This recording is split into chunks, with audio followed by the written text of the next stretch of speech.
Salut YouTube, alors on fait une vidéo de récap des live Twitch de la semaine. Alors je pense que je vais pas vous mettre les live Twitch sauf un qui est plutôt intéressant, parce que le récap va suffire je pense.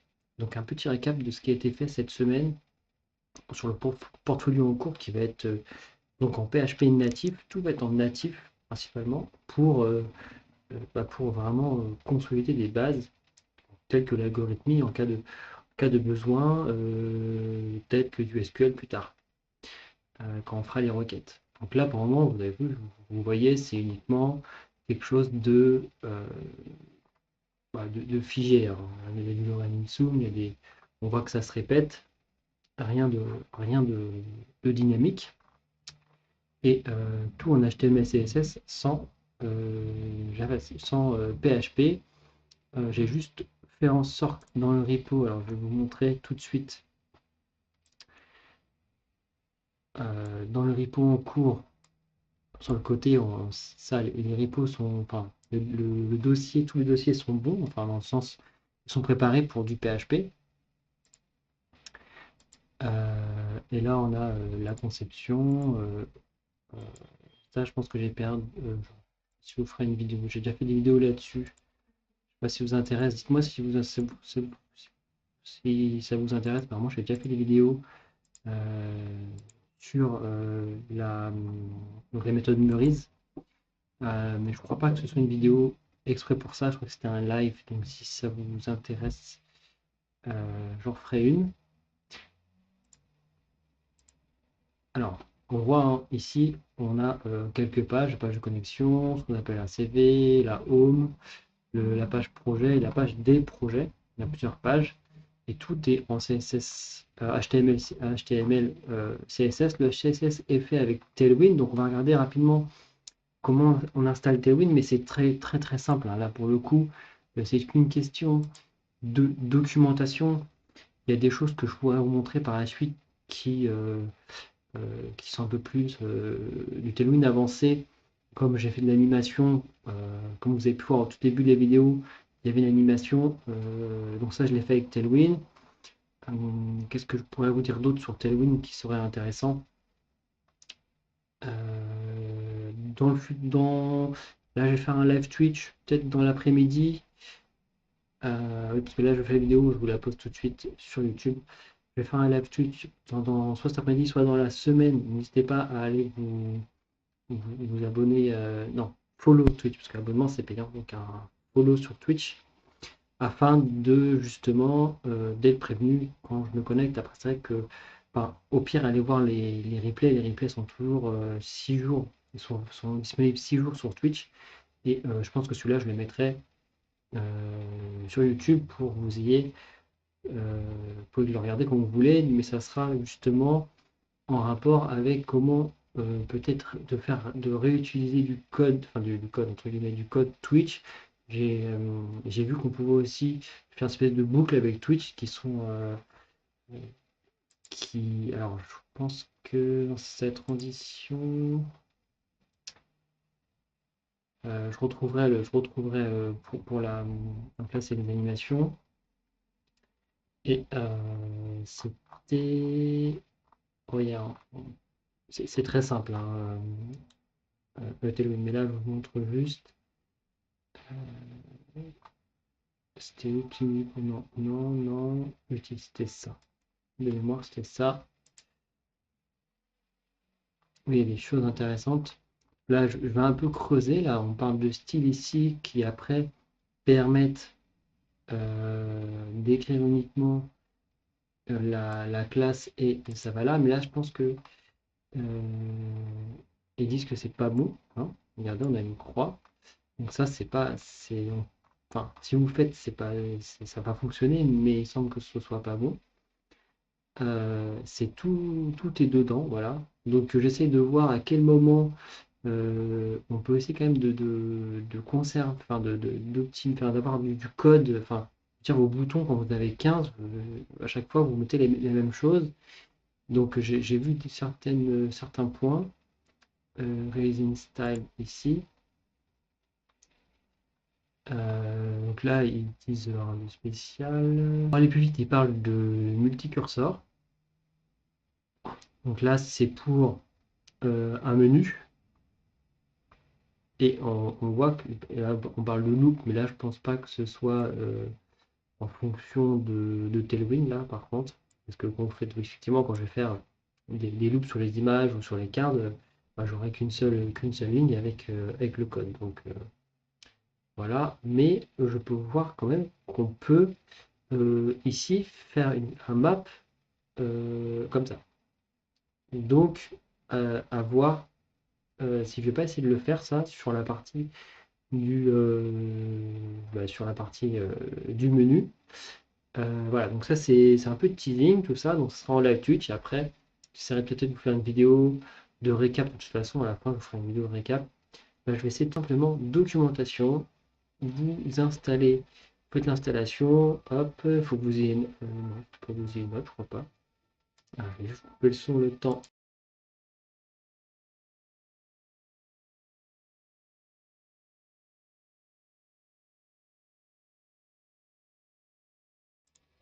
On va vous laisser passer cette partie. Alors, donc là, vous continuez, vous configurez tout ça. Alors, je vais essayer de faire quelque chose de. Je vais essayer de mettre les deux. Moi, j'ai un grand écran, donc normalement, ça devrait tenir.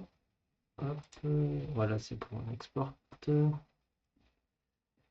Bon, je vais couper tout ça. Je vais enlever ça, je vais enlever ça, je vais enlever ça, je vais enlever ça. Hop, hop, hop. Et donc là, très simplement, tailwind.config, vous allez donc dans tailwind.config. Alors ça, je vous montrerai plus tard, mais au début, vous avez juste ça qui va se mettre. Et donc, moi, j'ai demandé partout, en fait, tu vas regarder du HTML, JS, PHP, HTML, parce que je sais pas pourquoi. Je sais pas pourquoi, je vais pas regarder ça tout de suite de toute façon. Quand je mets HTML, il ne me prend pas comme du HTML. Donc je mets HTML, il est content. Je sais pas ce qui bloque, mais il me le prend sinon comme un document comme ça. Donc, mais HTML, c'est pas très grave. Donc en fait là, vous dites à Tailwind où elle a regardé pour faire son travail. Donc là, c'est tous les fichiers, dans tous les dossiers, tous les fichiers qui se terminent par HTML ou JS ou PHP ou HTML. Alors JS en vrai, si j'en ai besoin parce que non, pas forcément besoin là. Mais bon, je l'ai mis parce qu'il était ici. On ne sait jamais. Donc on continue dans input. Donc là, vous créez un fichier input.css. Moi, je l'ai créé dans style en fait. Voilà, dans style, ici, tac, vous mettez ça, vous faites un copier-coller, hein, et après vous lancez cette commande.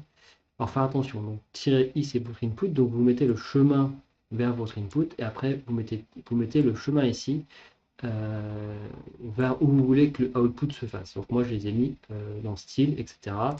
Et effectivement, quand vous allez dans un fichier, dans le header, vous voyez le link ref est donc ici, tout le lien du CSS est donc ici, le link. Et donc, toutes les classes sont en fait exportées dans ce fichier output. Il fait attention, il regarde quelles classes sont utilisées et il va mettre que les classes qui sont utilisées dans l'output. Vous pouvez donc après changer la font family et ensuite, là, plus avancé, vous pouvez extendre les colors pour rajouter des couleurs, d'accord.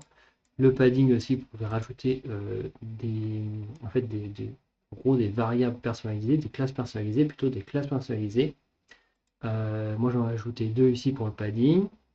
Alors, en gros, le padding, c'est P- et vous mettez votre padding souhaité, d'accord. Après, il y a plein de... On peut faire un -T, on peut faire PB pour padding bottom, etc. On verra ça. C'est aussi à vous de voir aussi, parce que c'est juste d'assez basique sur Tailwind. Donc là, en fait, si je mets P-DPC, en fait, j'aurai le 10%. J'aurai un padding de 10%. Et ensuite, on a l'animation. l'animation que je vous ai montrée ici, là, quand je recharge ma page, ça c'est l'animation qui est donc ici. Non, ça c'est bon, celle-là, border top, c'est celle-là, là. Ça c'est pour les borders ici. Et après vous avez ici pour le texte, enfin, pour tout le contenu du milieu. Donc ici vous allez dans keyframe, hein, ça vous rappelle quelque chose pour le CSS en tous les cas, ce keyframe. Et vous mettez un peu ce que vous voulez. D'accord? Enfin, ce que vous voulez que ça fasse à 0%, où est-ce que ça se trouve, et à 100%, où est-ce que ça va se terminer. D'accord? Si vous savez faire l'animation en CSS, c'est à peu près la même chose. Et ensuite, vous avez donc animation, et là, vous mettez le fonctionnement finalement de l'animation, comment ça va faire.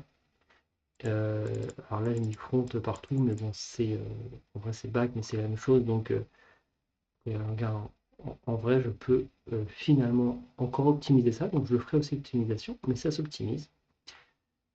Euh, et après ici, vous mettez donc le nom de votre animation. Ça va être le nom, donc vous avez comme quand vous avez une classe, donc Tailwind, vous avez donc son nom et sa valeur. Ici, donc ça va être animate, ça va être le nom de ce que vous voulez, animate- et borderline, par exemple, ça va être sa valeur, qui va reprendre cette valeur ici. J'espère que ça a été simple. Mettez en commentaire hein, si vous n'avez pas, si j'ai pas été très clair, mettez-le en commentaire. Si ça vous va, mettez-le aussi en commentaire aussi. Abonnez-vous à YouTube hein, pour suivre les prochaines vidéos. C'est très important pour la chaîne. Je vais juste changer là, je vais juste changer ma caméra comme ça, peut-être plus simple. Donc ça c'est pour l'animation. Et une fois que vous avez donc l'animation que vous avez créée, donc vous avez créé votre keyframe. Donc en gros, le keyframe c'est les valeurs qui vont changer à quel moment. Là, moi je suis embêté, hein. Vous pouvez faire des valeurs intermédiaires hein, à 50%, où est-ce que ça doit être, etc. Donc ça c'est vos valeurs qui vont changer entre 0 et 100%. D'accord? Et après, comment ça va se faire? Ok. Là, font, ça va appeler. Alors, je vais prendre plutôt sur ce qu'on a. Donc, le white. Donc là, en fait, il va appeler le keyframe border white. Ok. Ici, en deuxième, vous avez le temps qu'il va mettre. Ok. Is out. Donc, ça, c'est pour l'animation. Is out, c'est-à-dire que il va ralentir à la fin.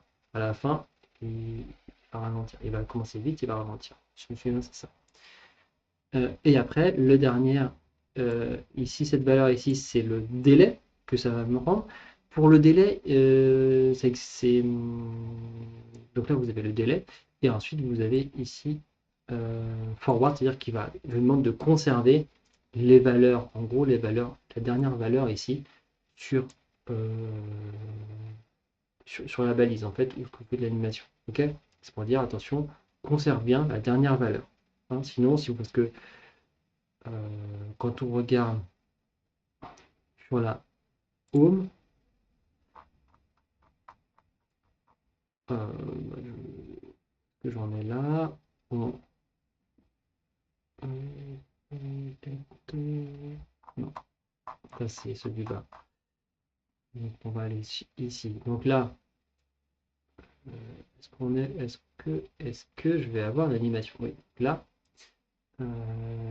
image, protoscope, hop, hop, hop, hop, hop. Voilà. Donc là j'ai l'animate, animate.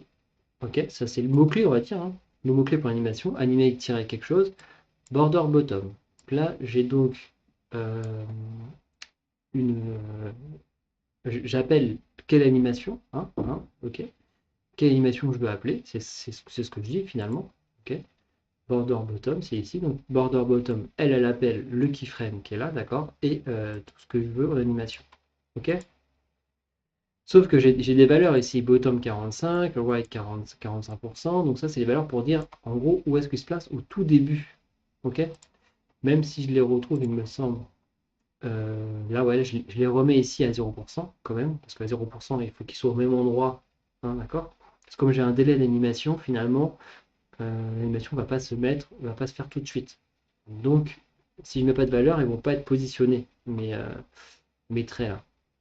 Donc il y a ça. Donc je mets d'abord, là je positionne comme je veux au tout début finalement, quand la page se charge, où est-ce que je veux que l'élément soit, ok. Ensuite j'ai mon animation qui se fait, d'accord, tac tac tac. Si je ne mettais pas forwards, bah, en fait donc au bout de l'animation, d'accord, et ben il serait donc comme j'ai demandé, bottom 0, white 0, ok, avec la width, hein, tout ça. Mais si je ne mets pas forward, et ben, une fois que l'animation est terminée, ces valeurs-là disparaîtraient.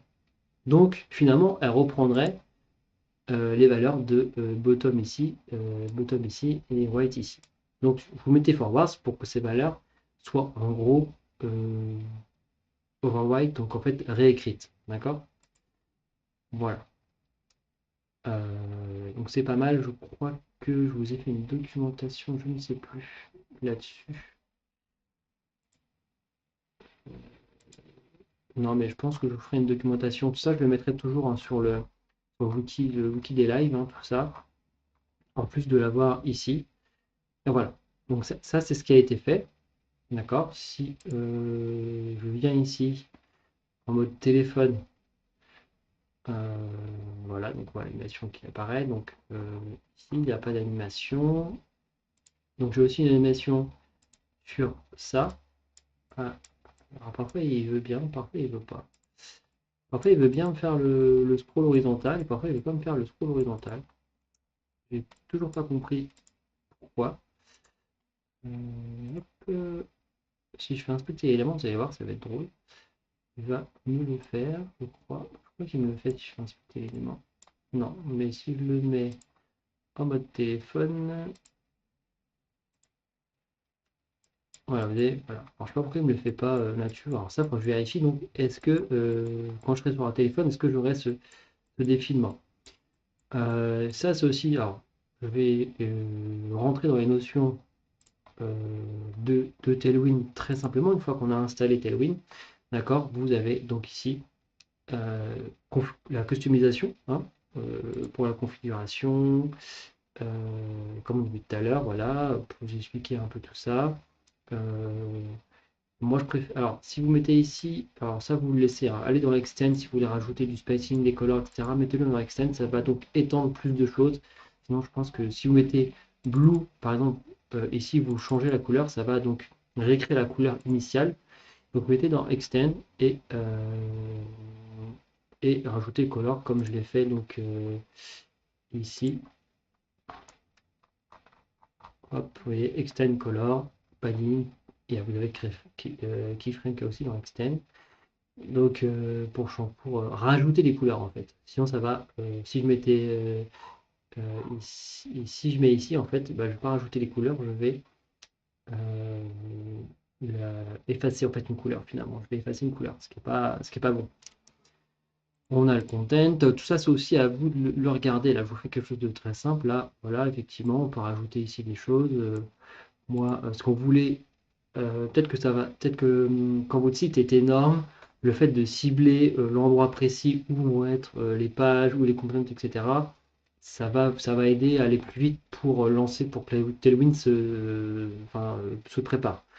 Sinon, si vous avez 4-5, vous n'avez pas beaucoup de dossiers, pas beaucoup de fichiers, vous embêtez pas, mais vous pouvez donc dire, voilà, tu vas regarder là, tu vas regarder là, tu vas pas regarder ailleurs. Peut-être que je le ferai.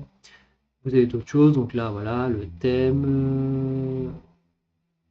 Si vous voulez si vous voulez modifier ça, mais à la base c'est ça. Donc, enfin, si vous voulez modifier le SM, le MD, etc. Mais ça c'est les valeurs de base. Donc bon, je pense qu'il y a pas besoin de rajouter ça. Vous avez les screens, si vous voulez aussi le faire pour les media queries, etc. Donc là, si on met ça en overwrite, donc pourquoi pas? C'est besoin de vraiment de dire attention non SM, c'est pas 640, c'est autre chose. Bon, en général, gardez-les, ne touchez pas à ça. C'est des valeurs qui sont validées par Tailwind, donc s'ils sont validés par Tailwind, c'est pour tout le monde. Color, on a déjà vu. Spacing, pour ajouter des plugins, j'ai rajouté un plugin pour le délai. Je pense que c'est ça qui fait que ça marche. Ici, j'ai rajouté ou pas? Non, non, je l'ai enlevé. Ah non, non, je l'ai enlevé. Sinon, j'ai toujours là, pour le délai. Normalement, c'est ce qui fait que le délai ici fonctionne, ici, à vérifier. Mais bon, parce que Tailwind ne fournit pas de délai pour dire attention, ça va démarrer au bout de ce temps. Et ensuite, donc, on va rentrer en concret. On va aller dans. Ici, vous avez beaucoup de choses. Par exemple, voilà, vous avez le spacing, Flexbox and Grid, etc. Le layout. Donc, c'est à vous d'aller voir ça. Je peux vous montrer très rapidement avec Width. En fait, en gros, ça marche comme ça. Vous avez donc, en gros, un mot ou une lettre clé. D'accord? En gros, ici, pour Width, c'est W. Et ça veut dire des choses, en fait. Propriété devant, ici. Vous avez plusieurs propriétés. D'accord? Ici, c'est pourcentage. Donc, à vous de regarder. Là, c'est pour full. C'est un peu à connaître par cœur, finalement. Parce qu'en fait, finalement, c'est ça. C'est connaître par cœur Tailwind, savoir ce que ça fait. Parce que full, vous voulez dans width, dans 8, bah, ça veut dire ça fait la même chose, etc. Pour le margin, pareil. Vous avez M tout court. Donc M tout court, ça va être le margin tout autour de votre box. Après, vous avez MX pour left, right, donc gauche et droite. MY, en fait, X, Y, c'est la courbe ordonnée de l'abscisse. En fait, quand vous avez ça en tête, normalement, c'est bon. Vous avez plusieurs choses. Vous avez MT, margin top, MR right. Vous avez, c'est assez intuitif finalement. Et left. Et après, vous avez des valeurs 0,5 qui en fait sont toujours les mêmes valeurs. Que ce soit en width, en margin, padding, 1 sera toujours la même chose. Et on va vérifier. Regardez, 1 c'est 4px. D'accord. Et si je vais ici, 4px. Donc c'est la même chose. Donc voilà. Après, vous avez tout ça pour la typographie, pour le background, pour le border. Ça, c'est aussi à vous d'aller voir pour travailler le truc. Et ensuite, donc, bah, effectivement, vous allez dans votre projet et vous écrivez ici classe et vous mettez donc vos différentes classes que vous voulez, sachant que Tailwind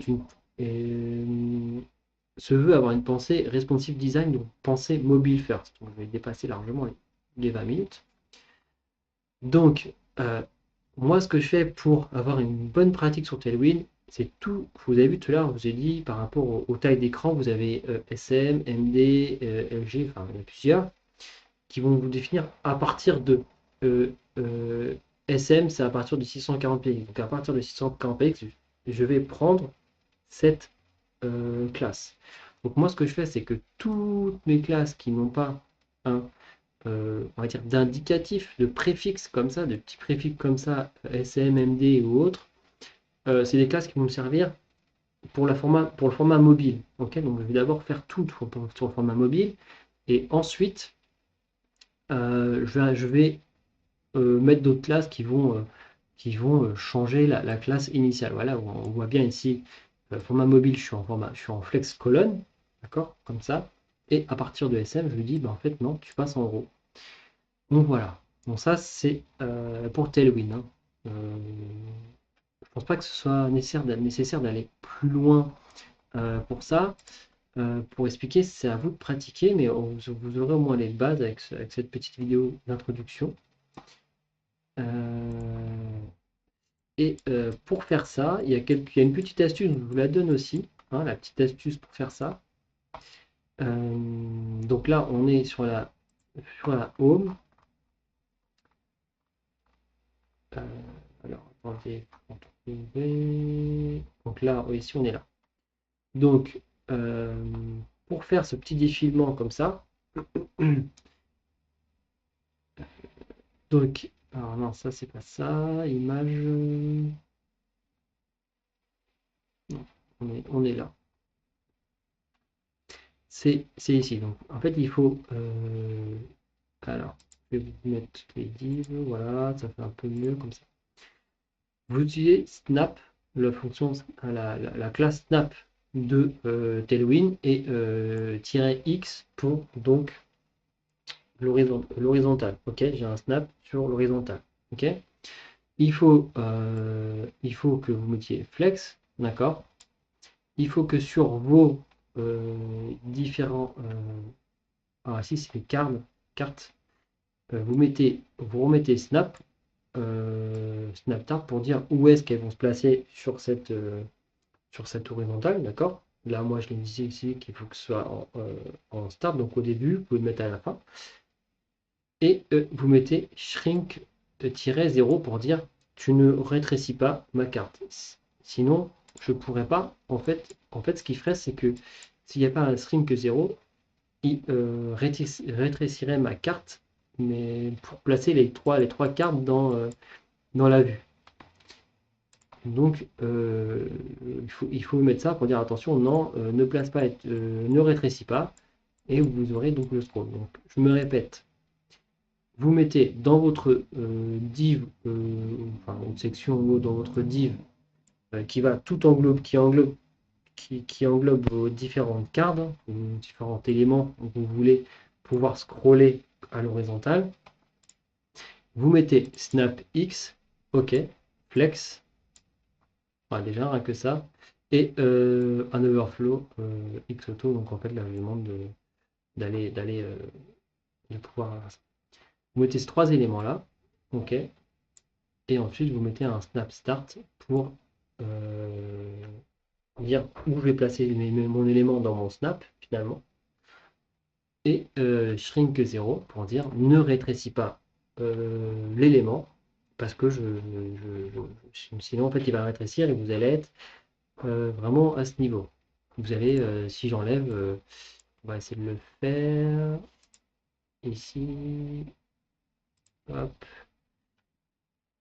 et le shrink, ici, si je fais ça, voilà, on l'a plus parce que, ah si, on l'a, mais vous voyez, on l'a parce que, en fait, l'élément est tellement grand que, euh, que le mettre, mais sinon vous l'auriez pas. Donc là, c'est pour Tailwind. Et pour JavaScript, ce que je ferai, c'est que je vous mettrai quelque part sur la vidéo. Je vous mettrai donc quelque part sur la vidéo pour JavaScript un petit écriture, je ne sais pas où il va être, pour aller voir le live hein, que j'ai fait sur JavaScript. Mais donc j'ai fait ici un live sur Java pour ce d'élément pour mon comment dire euh, pour le menu ici pour le menu pour le menu et après voilà on a différentes choses ici on peut aller sur donc le parcours. Là je fais une petite animation aussi ici donc là très simplement. Et donc on peut revenir après sur l'accueil. L'accueil, vous avez encore l'animation qui se lance. Voilà, donc ça, comment ça a été fait? Alors, allez voir la vidéo, je vais vous dire très simplement. On va être en programmation orientée objet pour JavaScript.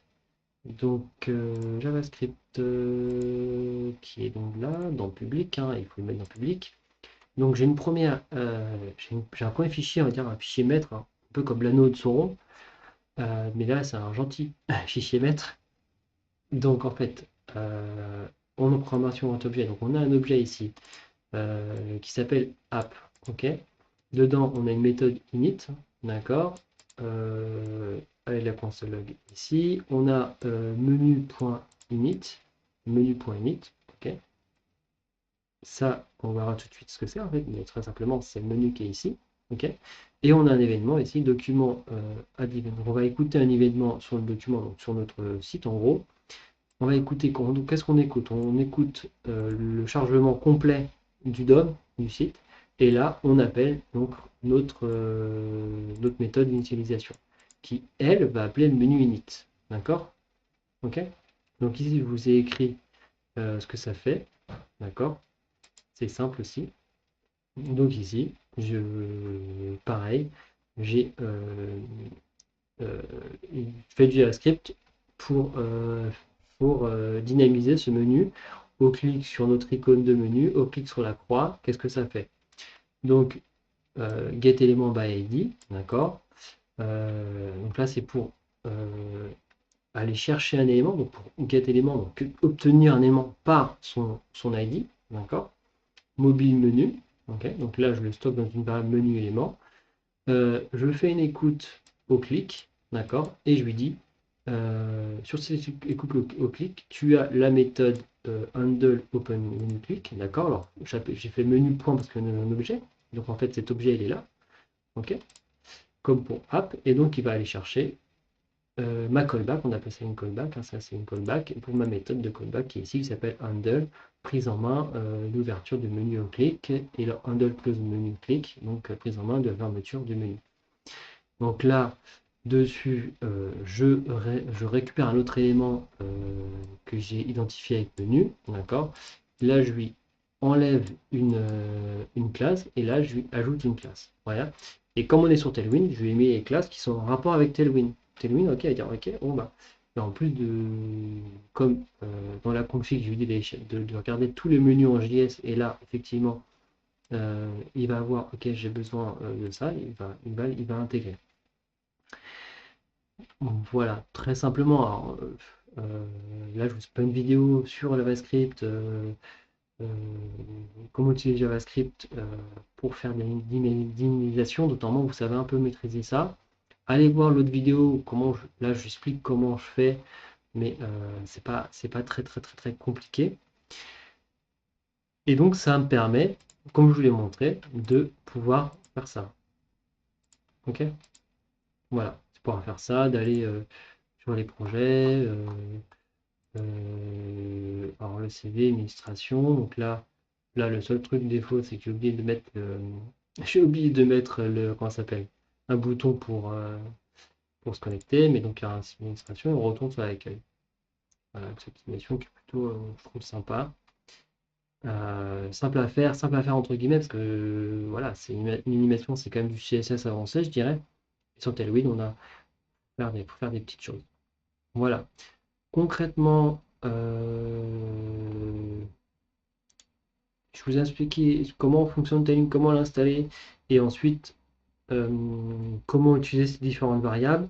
C'est pas très compliqué. Demain, on vous dit ah, faut connaître Tailwind pour un entretien. Premier qui vous dit on ne me prend pas à cause de ça, c'est vraiment n'importe quoi. Ça vous prend une journée, allez, 1 heure. 1 heure, vous allez sur la doc, vous savez faire du Tailwind. C'est vraiment pas compliqué. Là, je vous ai juste montré comment l'installer. Vous suivez même la documentation pour l'installer. Vous n'avez pas besoin de cette vidéo en vrai, mais, c'est bien de le montrer et de mettre des petites particularités. Pensez bien juste à changer ici vos chemins, sinon ça ne marchera pas. Dernière particularité, si vous êtes comme moi sur du code en natif, hein, du PHP en natif, n'oubliez pas de lancer votre Tailwind. Alors ici, je ne l'ai pas, mais en tout cas, lancez ici votre Tailwind. Alors, parce qu'en fait, en gros, à chaque fois que vous allez enregistrer un fichier, il va builder et ressortir l'output.css. Il va à chaque fois le ressortir à chaque fois qu'il y a un changement. Et parfois, il crache. Ok. Alors parfois, il crache pour des raisons que j'ignore encore. Relancez-le. Parfois, et si vous ne le lancez pas, si vous mettez comment dire, des classes qui n'a toujours pas dans son output, et ça ne fonctionnera pas. Donc il faut vraiment vérifier qu'il soit bien lancé, qu'il est bien buildé et qu'il est bien terminé de renseigner toutes les classes que vous utilisez dans l'output.css pour qu'ensuite ça fonctionne sur votre site. Donc voilà, la vidéo dure 34 minutes. N'hésitez pas à poser vos questions en commentaire, des choses, je répondrai. N'hésitez pas à aller aussi sur le wiki des lives où je mets de la documentation et aller voir la vidéo sur, euh, sur JavaScript. Ici, elle est simple. Je vous ai aussi fait une documentation par rapport à ça qui doit être donc ici. Hop, je vous ai fait donc comment placer le script, hein. En fait, j'ai demandé simplement à une IA que j'utilise d'être comme un formateur. Comment placer le script, où est-ce qu'il faut le placer. Donc, moi, je le place toujours à la fin. Après, vous avez donc des attributs async ou diffère, etc. Qui vous permettent de préciser quand est-ce qu'il doit démarrer. Est-ce qu'il doit démarrer en asynchrone ou différé? En gros, c'est simple, hein, asynchrone ou différé. Moi, le script, je le mets toujours au même endroit, parce qu'ici, il n'y a pas besoin de le mettre autre part. Je le mets ici, donc à la fin, entre la balise footer et la balise body. Donc, c'est-à-dire que là, il chargera. Mon script JavaScript ne se chargera vraiment que lorsque tout le HTML sera chargé. Maintenant, imaginons qu'il vous faut un script avant même que votre HTML soit chargé. Il faudra le mettre plutôt dans le head de mémoire et soit un 5 parce que c'est-à-dire que il va d'abord charger le script. Si vous ne mettez pas un async, il va d'abord charger le script, d'accord? Et ensuite, il va charger le reste. Si vous mettez un 5, là par contre, il va charger le HTML et le JavaScript en même temps. Voilà, donc, comme je disais hein, tout à l'heure, hein, donc si vous voulez que ce soit chargé avant ou en même temps que votre HTML, dans la balise head, dans le head, attribut async, alors après, vous mettez ou pas d'attribut, mais c'est vous qui voyez. Et je vous dis mais aussi comment suivre un élément en JavaScript avec les différentes façons by ID, by tag name. Donc tag name c'est donc en fait les balises.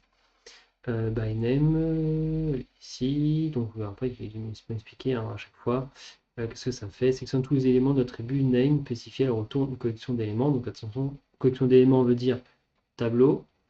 Et ici sélectionne tous les éléments avec le nom de balise. Voilà, c'est le nom de balise. Tag name, c'est-à-dire qu'il faut peut-être mettre un nom. Ça, je ne sais pas encore. Voilà, ça, je pense pas très grave. Je pense que là, by time name, by name, pardon, vous le verrez très rarement. Là, vous avez par classe, pardon, ici par classe, donc il va aller chercher tous les éléments qui sont par classe. Donc pareil, ça va faire un nœud d'éléments. Query selector, là vous spécifiez si c'est une classe, vous devez mettre un point. Si c'est un ID, il faut mettre le dièse comme le CSS finalement. Après, vous avez quelques particularités, donc ça, je vous laisserai le lire. Je vous l'ai mis. Voilà, donc on a fait le tour. Je voulais faire une vidéo rapide, on a 40 minutes. Donc je voulais faire une vidéo rapide dessus. C'est tout ce que je vais dire sur Tailwind et sur JavaScript, j'essaierai de chapitrer. Je vous remercie, je vous souhaite une très bonne après-midi, journée, soirée. Mettez un commentaire, mettez un like et venez me voir sur Twitch, ce sera avec plaisir. Salut!